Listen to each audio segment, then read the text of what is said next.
कहेंगे आप? उस्मान भाई देखें, पाकिस्तान एक विफाकी रियासत है। विफाकी रियासत का मतलब ये होता है कि उसमें मुख्तलिफ सूबों ने अपनी मर्जी से पाकिस्तान के अंदर शमूलियत इख्तियार की हुई है। जी। मसला ये है कि विफाकी रियासत में आपकी कोशिश ये होती है कि आप मुल्क के सारे शहरियों को उनके हुकूक दें, और वो हुकूक किस तरह से देंगे उसके लिए आपके पास कॉन्स्टिट्यूशन मौजूद है। कॉन्स्टिट्यूशन ये तय करता है कि इस मुल्क में तमाम शहरी बराबर हैं, उनकी ऊपर रियासत की जिम्मेदारियां क्या हैं, और उन शहरियों के हुकूक क्या हैं, और शहरियों पर जिम्मेदारियां कौन कौन सी आयत है, वो सब होता है। जी। मसला ये है कि हमारे यहाँ बुनियादी मामले को टैकल करने की बजाय या बीमारी का इलाज करने की बजाय पैनाडोल खाने की आदत है।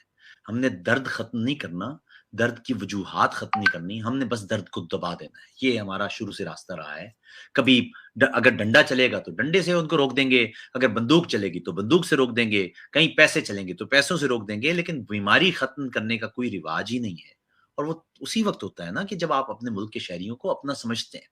देखिए, जी। बरतानवी साम्राज्य जब था हिंदुस्तान में, तो क्या होता था, जब कहीं बगावत होती थी तो लो वो अपने बंदूकें हमारे ही फौजियों के हाथों में बंदूकें देके, यानी हमारी हिंदुस्तान के लोगों के हाथों में बंदूकें देके अपने ही हिंदुस्तान के लोगों पर चढ़ दौड़ते थे। अगर तादाद ज्यादा होती थी तो मसलिहत कर लेते थे, बैठ जाते थे उनके साथ, जी आपका जो बड़ा लीडर है वो इधर आके बैठ जाए, उसको नवाज देते थे, मामला खत्म कर देते थे। लेकिन असल में तो ये वही रवैया है जो जी। कॉलोनियल पावर्स या जो नौआबादियाती ताकतें हैं वो इस्तेमाल करती हैं। अब तक अपने मुल्क के शहरियों को आपने अपना इस्तेमाल समझा ही नहीं है। दूसरी बात यह कि बलूचिस्तान का तो हाल ही बुरा है। आप ये देखिए उस्मान के पाकिस्तान में आप दीगर इलाकों में चले जाइए और किसी से भी पूछिए कि बलूचिस्तान को पाकिस्तान का हिस्सा होना चाहिए, सब कहेंगे जी होना चाहिए। आप फिर उनसे पूछिए कि बलूचिस्तान में बोली जाने वाली जुबानें कौन कौन सी हैं, उनको पता नहीं होगा। उनसे पूछिए कि बलूचिस्तान के 10 इलाके कौन कौन से हैं, उनको नहीं पता होगा। उनको ये पूछिए कि पाकिस्तान जब बना था उस वक्त बलूचिस्तान की सूरत हाल क्या थी, उनको नहीं पता होगा। उनसे ही पूछिए कि क्या 1947 में पाकिस्तान में जब पाकिस्तान का कयाम हुआ था, क्या उस वक्त बलूचिस्तान पाकिस्तान का हिस्सा बन गया था, उनको नहीं पता होगा। मसला ये है कि बलूचिस्तान की तारीख लोगों को बिल्कुल नहीं पता, और बलूचिस्तान की हमें तो एक दूसरे की तारीख, तमाम सूबों को हमें एक दूसरे से फासला रखा गया है, बनाया गया है, तकसीम पैदा की गई है ताकि आराम से सुकून से हुकूमत की जाए।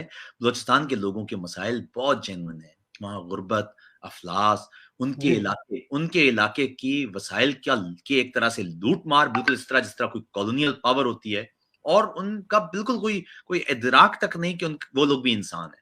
दूसरा ये कि वहां पर जिस तरह जो जो उनके वसाइल हैं, वो उनका तो जो जो एक्सप्लॉयटेशन है ही, लेकिन वहां पर जो पढ़े लिखे लोग हैं, अगर आप पढ़े लिखे हैं और आपने अपने आसपास दोस्तों यारों में भी अपने हुकूक की बात शुरू की, तो आपकी जिंदगी खतरे में आ जाएगी। हमने देखा है पास में कि जो पढ़े लिखे लोग थे, वो ही 1971 से पहले जैसे बंगालियों में ना, बंगालियों के पढ़े लिखे लोगों को उठाया जाता जी। था, उठा के उनको मार दिया जाता था, प्रोफेसरों को, डॉक्टरों को, इंजीनियर्स को। इसी तरह बलूचिस्तान में भी शुरू किया गया कि जो बंदा भी पढ़ा लिखा हो और पढ़ा लिखा होकर सवाल करने लगे, उसको मार दो। इस रास्ते से कॉलोनियल पावर्स तो चल सकती हैं, लेकिन एक विफाकी जमहूरी रियासत या दस्तूरी रियासत नहीं चल सकती। अगर आज बगावत नहीं होगी तो कल हो जाएगी, कल नहीं होगी तो परसों हो जाएगी, और अगर बगावत नहीं होगी तो मुआवजा होगा। लेकिन सर ये सलूक किया क्यों जा रहा है, वजह क्या है सर? क्यों अब तक जो है बलूचिस्तान की आवाम के साथ ये सलूक किया जा रहा है? अब देखें ना, सिर्फ ये बलूचिस्तान का भी मसला नहीं है। मसला ये है कि जहां जहां एक्सप्लॉयट किया जा सकेगा वहां किया जाएगा।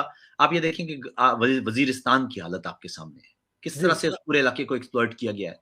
उसी तरह आप सिंध की हालत देखें, सिंध में वो तमाम इलाके जहां पर हुकूमती रिट यानी जमहूरी हुकूमती या सिविलियन हुकूमत की रिट कमजोर है, उस इलाके में बाकायदा तौर पर मजहबी शिद्दत पसंदी पैदा की गई है। सिंध के कई इलाके ऐसे हैं जहां पर आप जाएं तो आप पहचान नहीं पाएंगे कि ये हुआ क्या है इस इलाके के साथ। अच्छे खासे खिलते खिलाते इलाके थे जो बंजर हो गए बिल्कुल। उसी तरह आप नीचे देखें तो पानी की जो तकसीम का मामला था, उसकी वजह से सिंध का एक बहुत बड़ा इलाका है वो बंजर हो गया। तो हमारे यहाँ एक्सप्लॉयट करने की आदत है। आप फिर समझ लीजिए, पाकिस्तान में आप कौमी कोई भी नगमा देखें ना उस्मान, तो आपको जी। नजर क्या आएगा? पहाड़, रेगिस्तान, बर्फपोश पहाड़ियां, आपको नजर आएगा खेत खलियान, अब जी। वसाइल हरियाली। उबलते उबलते। हाँ, आपको कभी पंजाब की सकाफत, सिंध की सकाफत, जुबानें, बोलियां, तारीख, सब कुछ नहीं नजर आएगा। आपको इंसान नजर नहीं आएंगे, आपको इंसान कभी नजर नहीं आएंगे, आपको आपको जमीन नजर आएगी। पाकिस्तान में शुरू से, और ये देखें ना, आप गोरा भी यही करता था। گورے کو بھی ہندوستان کے لوگ نہیں چاہیے تھے, ان کو غلام چاہیے تھے, انسان نہیں غلام چاہیے تھے, زمین چاہیے تھی, وسائل چاہیے تھے. پاکستان نے وہی راستہ اختیار کیا ہوا ہے. بلوچستان میں بھی ہمیں وسائل چاہیے, ہمیں بلوچستان کے لوگ نہیں چاہیے, ہمیں سندھ کے وسائل چاہیے, سندھ کے لوگ نہیں چاہیے. یہ وہ راستہ ہے جو سراسر تقسیم کا راستہ ہے, یہ وہ راستہ ہے جو نفرت کا راستہ ہے, یہ وہ راستہ ہے جو پاکستان کے اتحاد کو, پاکستان کے وفاق کو توڑنے کا راستہ ہے. تو سر یہ پھر وہ اپنے حق کے لیے جو آواز کو بلند کرتے ہیں وہ بالکل اپنے رائٹ پر ہیں سر. حقوق کے لیے جو بھی آواز اٹھاتا ہے, یاد رکھیے, دیکھیے جی. پیمانہ کسی بھی ریاست میں دستور ہوتا ہے.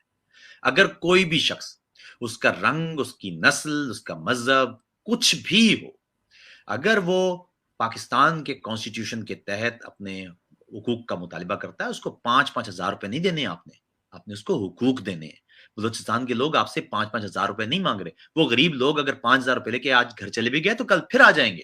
مسئلہ یہ ہے کہ پاکستان کے لوگ, پاکستان میں بسنے والے صوبوں کے لوگ, پاکستان کے دستور کے تحت, جس دستور کے تحت پاکستان, ریاست پاکستان قائم ہے, وہ اپنے دستوری حقوق مانگ رہے ہیں. ان کو 5 ہزار روپے دینے کی کیا ضرورت ہے بھائی؟ ان سے آپ یہ کہیں کہ آپ کے یہ حقوق دستوری ہیں, یہ حقوق آپ کے غیر دستوری ہیں, یہ حقوق جو غیر دستوری ہیں ہم نہیں مان رہے, یہ حقوق جو دستوری ہیں وہ مان رہے ہیں. کتنی بدقسمتی کی بات ہے کہ کئی وزراء نے بیان دیا کہ وہ جو حقوق کے اور یا مطالبات کر رہے ہیں یا حقوق کے جو نعرے لگا وہ بالکل جائز ہیں. تو اگر بالکل جائز ہیں حضور, تو وہ تو دستوری بات کر رہے ہیں. اس سے پہلے آپ نے عثمان یہی معاملہ پی ٹی ایم کی صورت میں بھی دیکھا تھا. جی. کبھی کہتے ہیں جی ان کی لہجے پسند نہیں آتے, کبھی کہتے ہیں جی وہ جو زبان استعمال کر رہے ہیں وہ ہمیں نہیں سمجھ میں آتی. اور مطالبات, لیکن وزیر اعظم جائیں یا کچھ جرنیل جائے, مطالبات ٹھیک ہیں. ارے بھائی تو مطالبات ٹھیک ہے تو اپنے زبان کا اچار ڈالنا ہے, لہجے کا اچار ڈالنا ہے آپ نے. اگر بالکل ایسے مطالبات دوست ہیں, دستوری ہیں, آپ مطالبات کی بات کریں کہ مطالبات دستوری ہیں, یہ مطالبات غیر دستوری ہیں, جو غیر دستوری ہیں وہ ہم نہیں مانیں گے, جو دستوری ہیں وہ مانیں گے. بالکل ایسی ہے.